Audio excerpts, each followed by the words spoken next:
Hello, this is Mrs. Katz, and I want to talk to you today about the Southwest region. We're going to be talking about the land and water features. We'll be talking about climate, products and natural resources, as well as important landmarks and cultural things. So let's get started. The Southwest region is quite a large region. It covers a large amount of land, but it actually has the smallest number of states compared to all the other regions. So in the Southwest, there are 4 states. There's Oklahoma, Texas, New Mexico, and Arizona. Only 4. So the Southwest region stretches west from the Gulf of Mexico off the coast of Texas to the Colorado River in Arizona. Mexico borders the region on the south. Now in this picture, you're seeing deserts because the Sonoran Desert and the Chilean Desert make up a large part of the land in the Southwest. The Sonoran Desert, which is this one right here, it covers most of the southern half of Arizona, all the way east to New Mexico. The Sonoran Desert has large sandy plains and bleak mountains. Branches of the Colorado River run through it, so many of the trees like cacti and shrubs, they find enough water to grow there. Beautiful flowering cacti and yucca make the desert seem more like a garden than the open sandy place that one might imagine.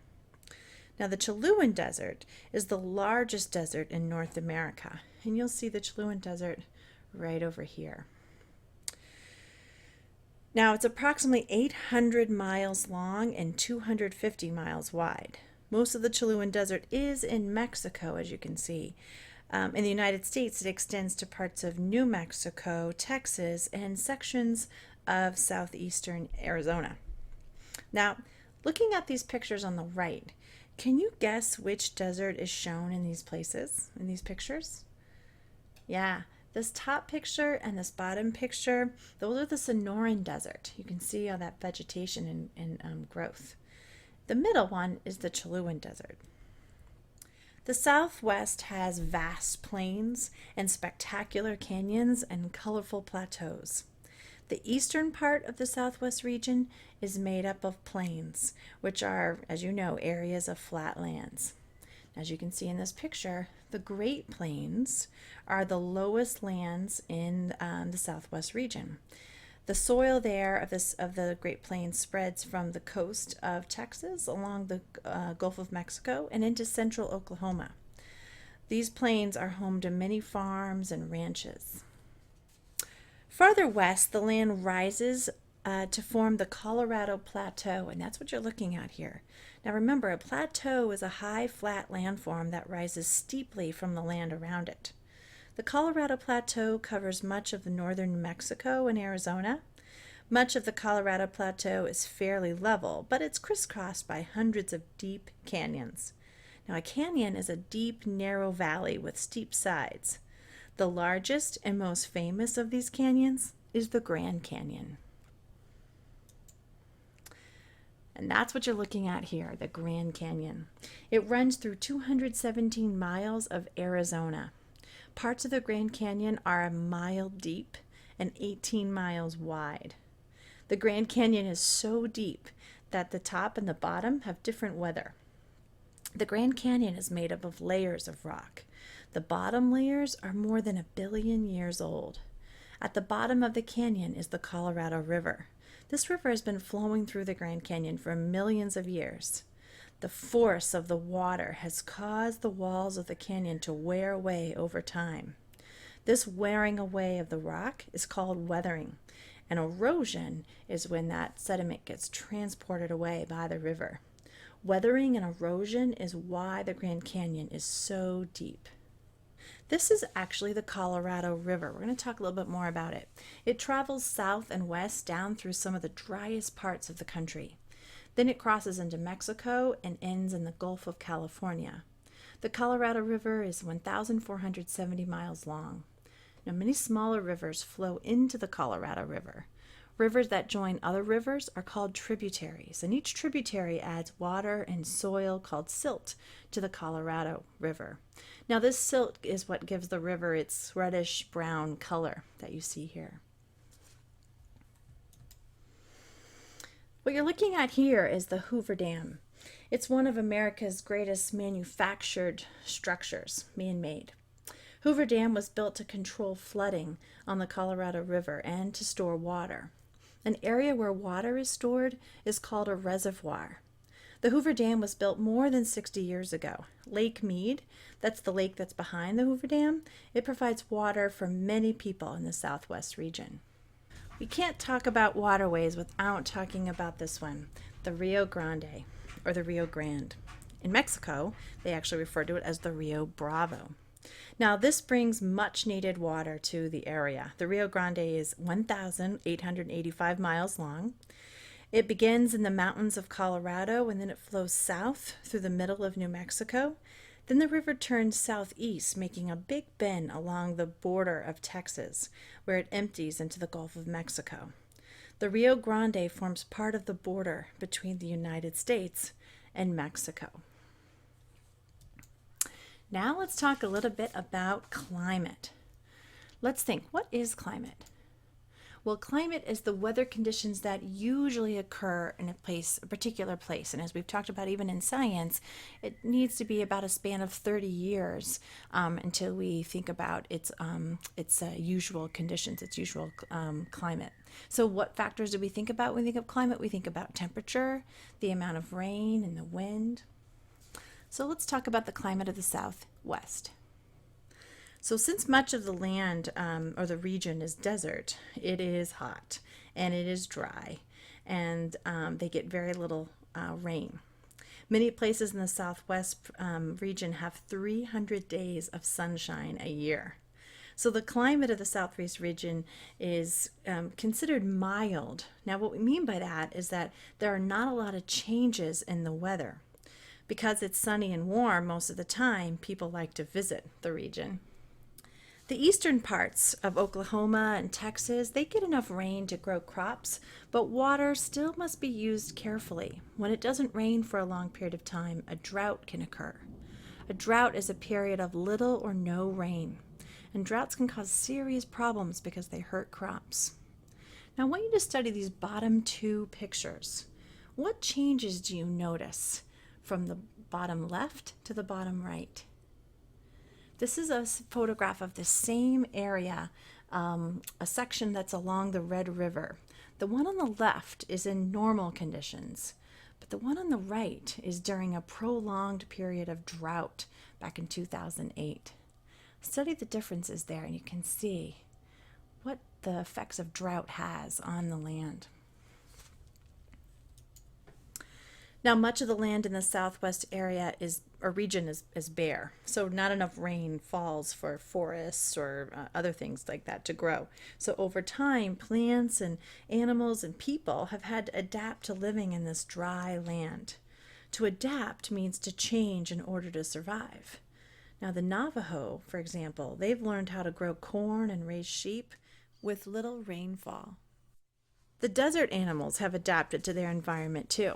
Some of the animals in the desert are the Mexican gray wolf, which we see pictured here. And some of the other animals are the great horned owl, the golden eagle, and the rattlesnake. Now, many desert animals, such as the bighorn sheep, as you see right here, and the pocket mouse, and the antelope down here, they use cacti and other vegetation as shelter from harsh weather and as a source of water. Now, the bighorn sheep, they've adapted to the desert because they have big feet, which are good for walking on rough terrain.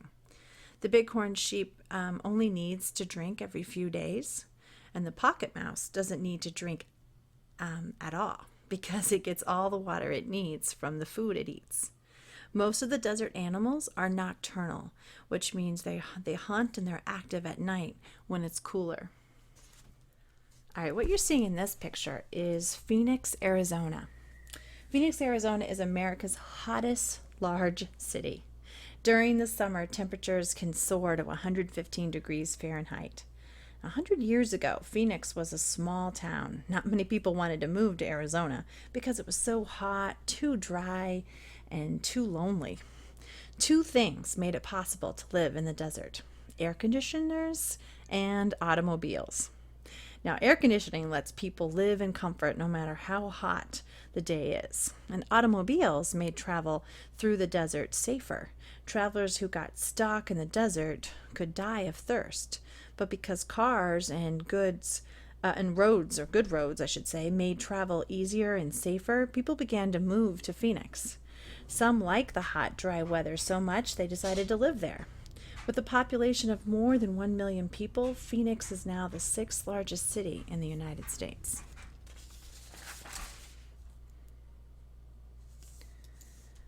Let's talk a little bit about products and natural resources. Let's review what those are. So, products. Products are something that are made by people, man-made, like you see in these pictures: cars, books, automobiles, clothing, houses. Products are often made from natural resources, and a natural resource is something that's made by nature that can be used by people.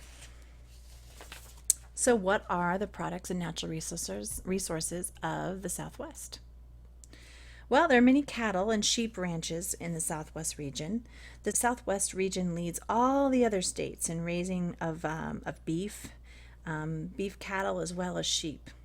The cattle provide beef to all parts of the United States, and some beef is sold to other nations like Japan.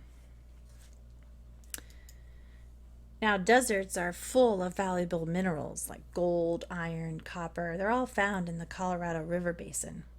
New Mexico is known for its silver mines, and Arizona produces about 2/3 of the copper that's mined in the United States. People have been digging in Arizona for precious metals for a long time. Native Americans used gold, silver, and copper for tools and weapons, as well as for jewelry and in paint and for their pottery. Copper ore is still mined in the state for many different uses. Copper is used mostly in wire or coins, such as a penny. In the Southwest region, there's a lot of fuels that can be found that supply energy. Uranium, coal, natural gas, and oil are all found in the Southwest region. The most important natural resource in the Southwest is oil. Oil is so valuable that it's been nicknamed black gold. The oil that bubbles up from the ground is called crude oil and is not very useful. A refinery is the kind of factory that separates crude oil into parts like gasoline and heating oil. Some parts of the crude oil are used to produce goods like plastics, crayons, and medicines. A typical refinery costs billions of dollars to build and millions more to maintain. A refinery runs 24 hours a day, 365 days a year, and requires a large number of employees to run it. A refinery can occupy as much land as several hundred football fields. Workers often ride bicycles to move from place to place inside the complex. Now, one of the biggest problems in the Southwest region is a limited water supply. Aqueducts are used in the Southwest to move water from lakes and rivers to farms and cities. Aqueducts are large pipes or canals that move water over a long distance. The people of the Southwest rely on the Colorado River for many things. The Colorado River provides drinking water for 25 million people. It supplies water for more than 3 million acres of farmland.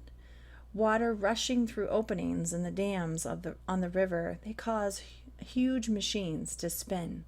These machines are called turbines, and the spinning turbines produce much of the electricity used in the Southwest. Let's talk about the landmarks that we find in the Southwest. Recognize this one? This is the Grand Canyon, the most famous landmark in the Southwest region. Many people visit the Grand Canyon National Park. Tourists enjoy hiking, riding mules on trails, rafting on the Colorado River, or just simply looking at the beautiful landform.